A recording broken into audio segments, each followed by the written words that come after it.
যে ব্যান্ডউইথটা বলছি ওটা হলো 200 থেকে 300 কিলোহার্টজ। তাহলে ওভারঅল ব্যান্ডউইথের স্প্যানটা হচ্ছে 100 কিলোহার্টজ। তার মানে ওভারঅলটা হচ্ছে আমি তোমাদেরকে এখানে যেটা তীর চিহ্ন দিয়ে দেখালাম এখান থেকে এখানে পর্যন্ত এটা হচ্ছে 100 কিলোহার্টজ। হ্যাঁ, আচ্ছা। তাহলে 2 এই যে আমরা আমরা যে দুইটা ফ্রিকোয়েন্সির মধ্যে দুইটা ক্যারিয়ার ফ্রিকোয়েন্সির মধ্যে ডিফারেন্সটা ওইটাকে আমরা ধরে নিলাম 50 কিলোহার্টজ।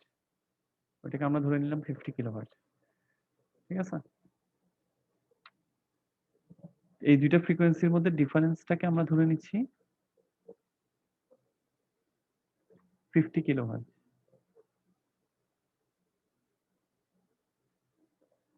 ঠিক আছে?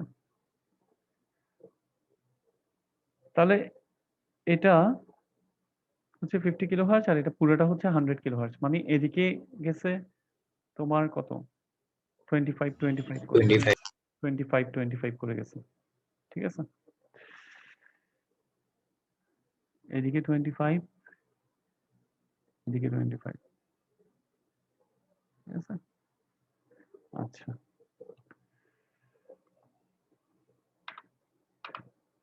তাহলে এখানে কিন্তু তোমাকে কোয়েশ্চেনের মধ্যে কিন্তু এই জিনিসটা বলা নাই। ঠিক আছে? এই জিনিসটা বলা নাই। তো তুমি যদি বলা না থাকে তুমি এটা তোমার এস্টিমেশন করে তুমি একটা ফিগার এঁকে তুমি প্রথমে এই ব্যান্ডউইথের ওভারঅল একটা ফিগার রাখবা। তারপর এস্টিমেট করে তুমি ওই প্রথমে ব্যান্ডউইথটাকে বসাবা। এস্টিমেট করে আমরা দেখব যে এটা যদি 300 হয় 200 থেকে 300 হয় পুরোটা যদি 100 হয় তাহলে আমার এই দুইজনের মধ্যে ডিফারেন্স কতটুক হওয়া উচিত এটা তুমি এস্টিমেট করে দেখবা যদি তোমাকে বলা না থাকে। আর মোস্ট ইউজুয়াল কেস হচ্ছে তোমাকে বলা থাকবে। এখন ফরজেনের বইতে এই ধরনের কিছু অদ্ভুত এক্সাম্পল আছে যেখানে মানে শুধু এখানে না তোমরা আগেও কয়েকটা আসছে এরকম যেখানে তোমাকে একটা জিনিস বলা থাকবে না তোমাকে ধরে নিতে হবে। ঠিক আছে? এরকম কিছু অদ্ভুত এক্সাম্পল আছে। তো যাই হোক আমি কোয়েশ্চেন করলে আমি দিয়ে দিব এটা। আর যদি বাই চান্স না দিই তাহলে তুমি হচ্ছে ফিগারটা এঁকে তুমি এস্টিমেট করে দেখবা যে পুরা ব্যান্ডউইথটা এত। তাহলে দুইটা ফ্রিকোয়েন্সি যদি থাকে ওইটা থাকা উচিত এখানে এবং এখানে। তাহলে এটা আমি কতটুক ধরবো? টু ডেলফ থেকে আমি কতটুক ধরলে এটা লজিক্যাল হয়। ঠিক আছে? ওইটা তুমি ধরে নিবা।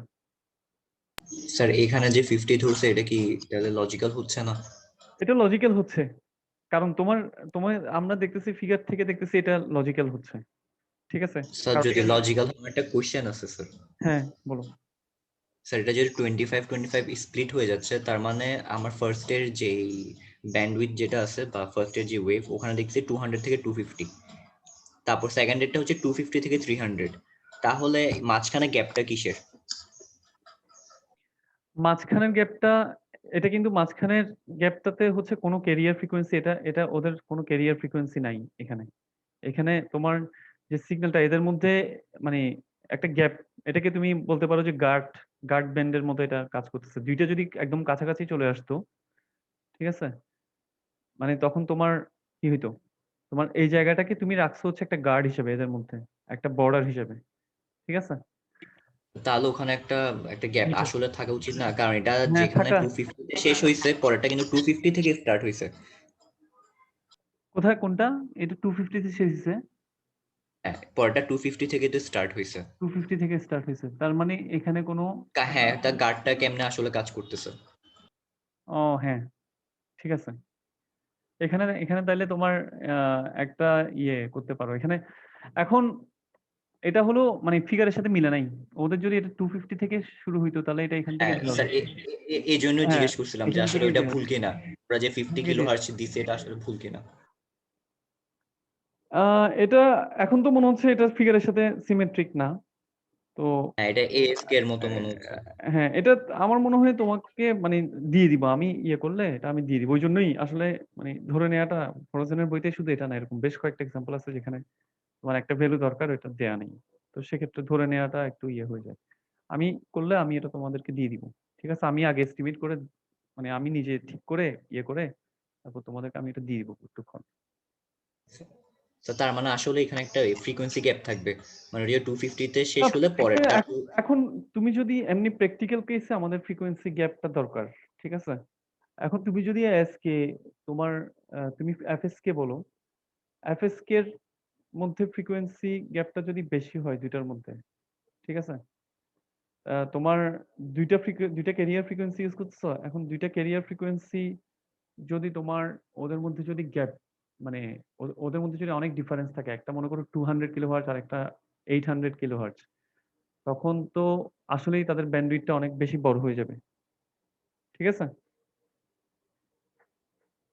মানে দুইটা ফ্রিকোয়েন্সি বুঝাই, এখান থেকে বুঝাই যাচ্ছে যে তাদের মধ্যে দুইটা, এখান থেকে বুঝাই যাচ্ছে যে তোমার যদি ইকুয়েশনটা থেকে দেখো, তুমি যদি দুইটা ফ্রিকোয়েন্সি, দুইটা ক্যারিয়ার ফ্রিকোয়েন্সি, ওদের মধ্যে ওরা যদি অনেক দূরে দূরে হয়, একটা ফ্রিকোয়েন্সি যদি 200 হয় আর একটা যদি 900 হয়, তাহলে টু ডেলফটা অনেক বেশি না?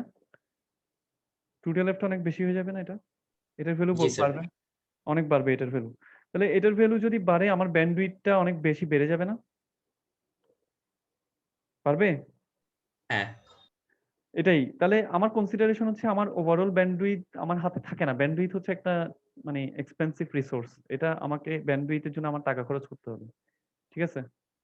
Simply to put it simply, you have to spend money for higher bandwidth. ঠিক আছে? সো তোমার যেটা করতে হবে, তুমি চাইবে ব্যান্ডউইথটাকে কম রাখতে। সেক্ষেত্রে তোমার ক্যারিয়ার ফ্রিকোয়েন্সি গুলা অ্যাজ ক্লোজ অ্যাজ পসিবল তুমি রাখতে পারো আরকি। আবার আহ, এত ক্লোজ না যে একটা ফ্রিকোয়েন্সির সাথে আরেকটা ফ্রিকোয়েন্সিকে ডিফারেন্সিয়েট করা যায় না। তাহলে এই দুইটা জিনিস তোমার মাথায় রাখতে হবে। একদিকে হচ্ছে ব্যান্ডউইথ বেশি বাড়ানো যাবে না, আরেকটা হচ্ছে এত বেশি ক্যারিয়ার ফ্রিকোয়েন্সি হবে না। একটা ক্যারিয়ার ফ্রিকোয়েন্সি যদি 205 হয়, আরেকটা যদি 207 হয়, তাহলে দুইটার মধ্যে ডিফারেন্সিয়েট করা টাফ আরো। ঠিক না? ঠিক আছে? জি স্যার। তাহলে এগুলোই হচ্ছে তোমার ডিসিশন পয়েন্ট, আবার ট্রেড অফ বা ডিসিশন পয়েন্ট।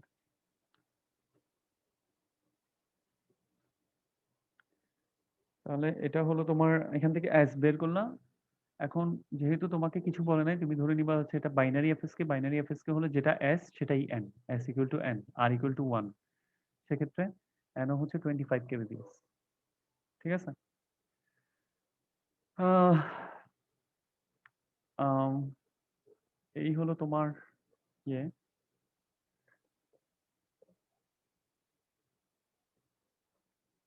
ঠিক আছে?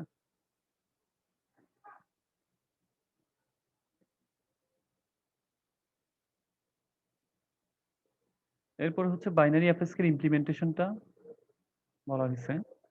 তো বাইনারি এফএসকে এর দুইটা ইমপ্লিমেন্টেশন তোমাকে বলতেছে। একটা হচ্ছে নন কোহেরেন্ট আর একটা হচ্ছে কোহেরেন্ট। একটা হচ্ছে নন কোহেরেন্ট এবং আরেকটা কোহেরেন্ট। নন কোহেরেন্ট মানে হচ্ছে তুমি যখন ফ্রিকোয়েন্সিটা চেঞ্জ করবা, তখন ফেজটা ডিসকন্টিনিউড হবে।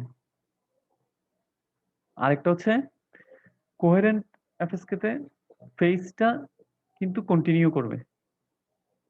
ঠিক আছে? অপর সিগন্যাল এলিমেন্টের জন্য ফেজটা কন্টিনিউ করবে। এটা তোমাদের আমি ওয়েভের জায়গাটাতে ফিগারে নিয়ে যাই, তারপর বুঝবা। এটা হচ্ছে দেখো কিন্তু কোহেরেন্ট। এখানে যেটা করছে কোহেরেন্ট, কারণ দেখো এখানে যে ফেজটা কিন্তু আগের সিগন্যাল এলিমেন্ট থেকে কন্টিনিউ করছে না, আগেরটা থেকে কন্টিনিউ করছে। ঠিক আছে? বুঝতে পারছো? স্যার একটু যদি এক্সপ্লেন করতেন। কোহেরেন্ট এবং নন কোহেরেন্ট বিএফএসকে এর কথা বলছেন। নন কোহেরেন্ট বিএফএসকে টা হলো তোমার যেখানে একটা সিগন্যাল এলিমেন্টের ফেজটা আগের সিগন্যাল এলিমেন্ট থেকে কন্টিনিউ করবে। ঠিক আছে? দেখো এখানে ফেজটা কিন্তু আগের সিগন্যাল এলিমেন্ট শেষ হয়েছে কোথায়? এখানে, এই জায়গায় শেষ হয়েছে। এখান থেকে আরেকটা সিগন্যাল এলিমেন্ট শুরু হয়েছে, কিন্তু ফেজটা কিন্তু কন্টিনিউ করছে। ফেজটা এখানে যেটা ছিল ওইটার পর কন্টিনিউ করছে ফেজটা। আমাদের ফেজ কি তো মনে আছে না? ফেজটা হচ্ছে তোমার এটা হচ্ছে একটা ফেজ, এটা হচ্ছে আরেকটা ফেজ, এটা হচ্ছে আরেকটা ফেজ এর সিগন্যাল। তাহলে এখানে ফেজটা হচ্ছে 0 ডিগ্রি, কিন্তু সিগন্যালটা যদি এরকম হইতো, তখন ফেজ হইতো কত ডিগ্রি? 90 ডিগ্রি। ঠিক না? ঠিক আছে? স্যার। এখন হচ্ছে 0 ডিগ্রি। আর যদি ফেজটা যদি এরকম হইতো, এটা যদি এভাবে শুরু হইতো, তাহলে ফেজ হইতো 180 ডিগ্রি। তার মানে সে 180 ডিগ্রি ফেজ অলরেডি কমপ্লিট করে ফেলছে 180 ডিগ্রি ইয়ে। ঠিক আছে? তাহলে এখানে দেখো ফেজটা কন্টিনিউয়াস আছে, এখানে চেঞ্জ হয় না হুট করে। এখানে আরেকটা সিগন্যাল এলিমেন্ট যদিও এসে গেছে, কিন্তু ফেজটা কন্টিনিউ করছে এটা থেকে। তাহলে এটাকে বলা হয় কোহেরেন্ট বিএফএসকে। আর যদি ফেজটা যদি এখানে কোনোভাবে যদি ফেজটা যদি এভাবে শুরু হইতো, এখানে না এসে আবার এখান থেকে নতুন একটা ফেজ দিয়ে শুরু হইতো, তাহলে এটা হয়তো নন কোহেরেন্ট। বুঝতে পারছো? স্যার বুঝছি।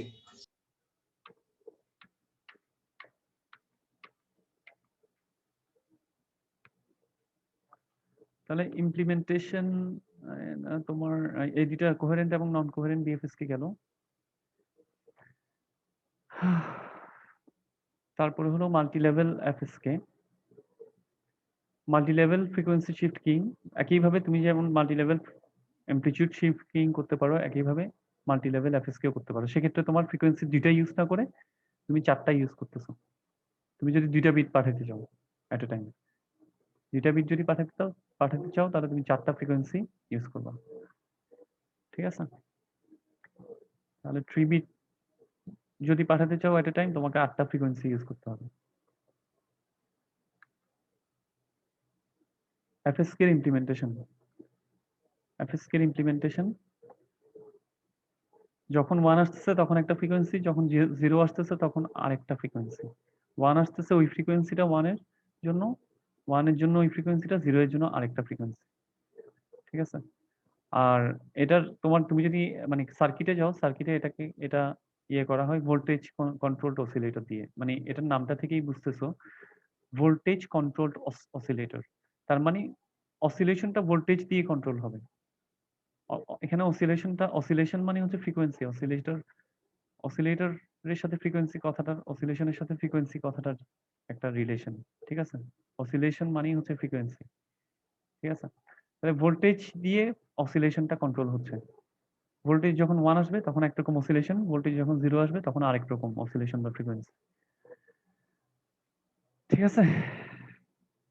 তাহলে বলতেছে multi level phase shift king, তুমি বুঝতেই পারতেছো আমরা ইকুয়েশনটা থেকে, যখন তোমার ইয়েটা বাড়বে, লেভেল বাড়বে, তখন ব্যান্ডউইডথটা বাড়বে, কারণ ট্রু ডেলএফটা তখন বাড়তে থাকবে। যখন দুইটার জন্য ট্রু ডেলএফ এটা বাড়তেছে, মানে ট্রু ডেলএফটা ফ্রিকোয়েন্সি যত বাড়বে তখন ট্রু ডেলএফটা অত বাড়বে। ঠিক আছে? বাড়তে থাকবে। কাজেই এমএফএস কে অনেক বেশি ব্যান্ডউইথ ইউজ করে multi level phase shift king. তাহলে এটা তুমি তখনই ইউজ করবা যখন নয়েজটা হচ্ছে তোমার একটা সিরিয়াস ইস্যু, এবং তোমার কাছে নয়েজটাকে সাপ্রেস করা ব্যান্ডউইথ বাঁচানোর চেয়ে যদি তোমার কাছে ইম্পর্টেন্ট হয়, তোমার কাছে নয়েজ সাপ্রেস করা যদি মোর ইম্পর্টেন্ট হয় দেন সেভিং ব্যান্ডউইথ, তাহলে তুমি এমএফএস কে ইউজ করবা। ঠিক আছে? সেটা নয়েজ সাপ্রেস কেমনে করছে বললাম? না না, এখানে বলতেছে মানে এটা নরমালি তোমার এটা অনেক বেশি ব্যান্ডউইথ ইউজ করবে এমএফএস কে, এটা বুঝতেই পারতেছে, এটা বেশি ব্যান্ডউইথ ইউজ করবে। ঠিক আছে? কারণ টু ডেলএফটা যত বেশি ফ্রিকোয়েন্সি তুমি ইউজ করবে, টু ডেলএফটা তত বেড়ে যাবে। ঠিক আছে? তাহলে তোমার আহ, তাহলে তুমি তোমার কাছে যদি ব্যান্ডউইথ কম থাকে তুমি অবশ্যই এমএফএস কে ইউজ করবে না। কিন্তু যদি এমন হয় যে তোমার কাছে নয়েজটা একটা বড় ইস্যু, ঠিক আছে, তোমার কাছে নয়েজটা একটা বড় ইস্যু, তুমি যেখানে পাঠাচ্ছ ওখানে তোমার নয়েজটা প্রবলেম, তুমি ব্যান্ডউইথ খরচ করতে রাজি আছো, কিন্তু তুমি যেটা পাঠাচ্ছ এটা অনেক বেশি নয়েজি চ্যানেলটা, তাহলে সেক্ষেত্রে তুমি FSK use, multi level FSK use করতে পারো, এটা বলতেছি। ঠিক আছে? হ্যালো? হ্যাঁ স্যার বুঝছি। না, আমার আসলে কোশ্চেন ছিল যে নয়েজটাকে আসলে কেমনে করতেছে, মানে ওভারকাম করতেছে এই নয়েজটাকে, বিএফএস এটা। নয়েজটা হচ্ছে তোমার অ্যামপ্লিটিউডকে, তোমার কাছে নয়েজটা হচ্ছে অ্যামপ্লিটিউডকে বেশি এফেক্ট করতে পারে। এএসকে কে, অ্যামপ্লিটিউড শিফট কিংকে নয়েজ বেশি বেশি ইফেক্ট করতে পারে। ঠিক আছে? অ্যামপ্লিটিউডকে নয়েজ ইফেক্ট করে সবচেয়ে বেশি অ্যামপ্লিটিউডকে। ঠিক আছে? ওই জন্য তুমি তোমার কাছে যদি নয়েজ ইস্যু থাকে, তুমি ফ্রিকোয়েন্সি শিফট কিং এবং multi level frequency shift king use করতেছো। তোমার কাছে যদি নয়েজটা ইস্যু হয়, এখনো এখনো স্যার বুঝছি। হ্যাঁ স্যার বুঝছি।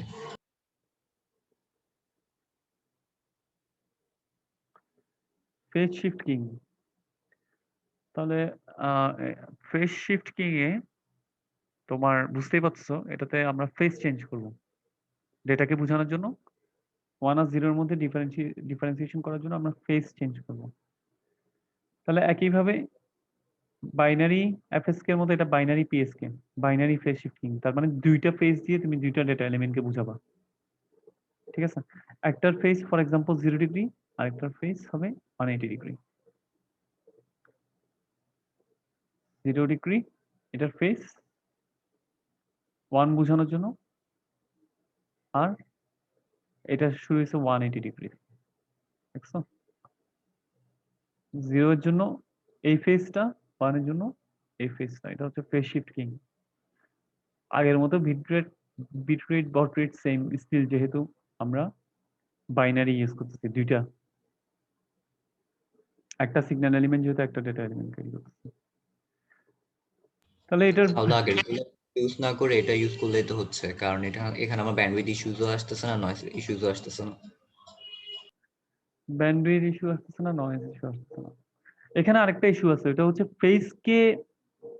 ফেসের ডিফারেন্সিয়েশনটা বোঝার জন্য তোমার সার্কিট্রিটা আরেকটু কমপ্লেক্স।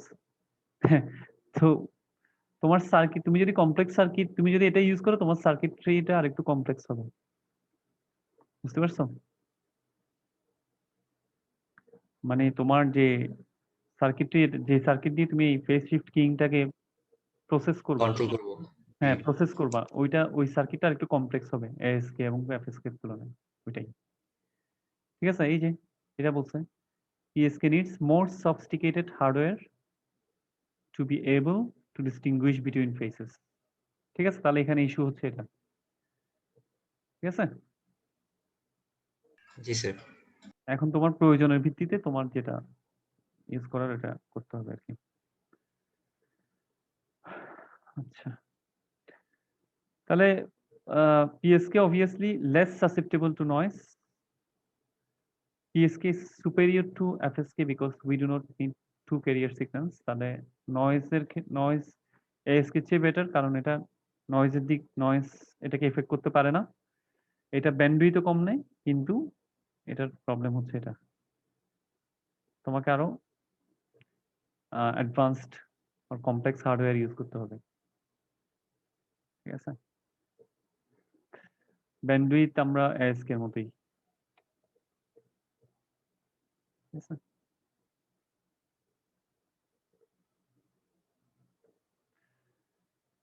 এবার হলো BPSK এর ইমপ্লিমেন্টেশন। তাহলে তোমার এই তো এনার্জেট সিগন্যাল, এখানে বলতেছে তোমার পোলার এনার্জেট সিগন্যাল ইউজ করতেছে, পোলার এনার্জেট মানে দুই পাশে।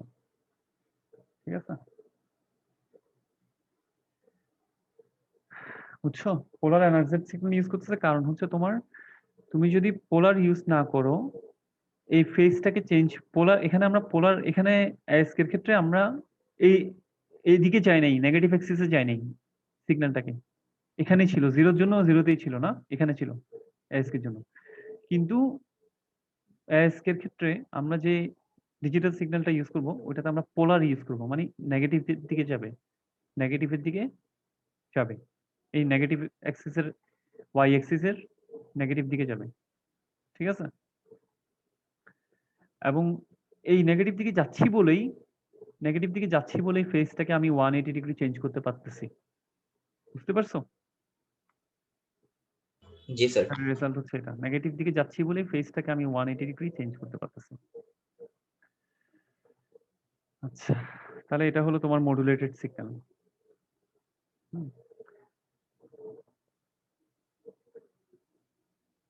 পোলার এনার্জেট সিগন্যাল, মাল্টিপ্লায়ার, অসিলেটর, আমি পেয়ে যাচ্ছি বাইনারি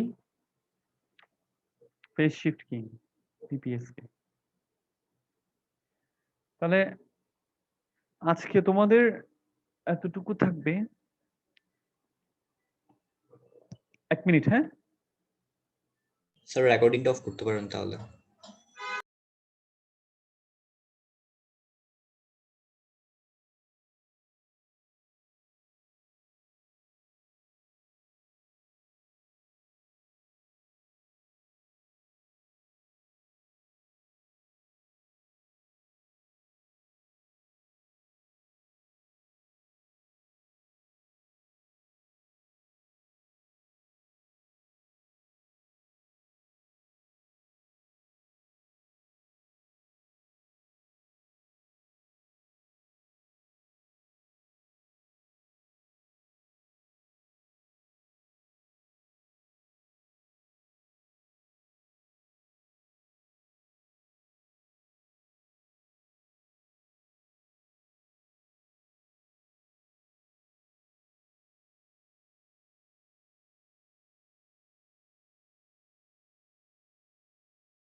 হ্যালো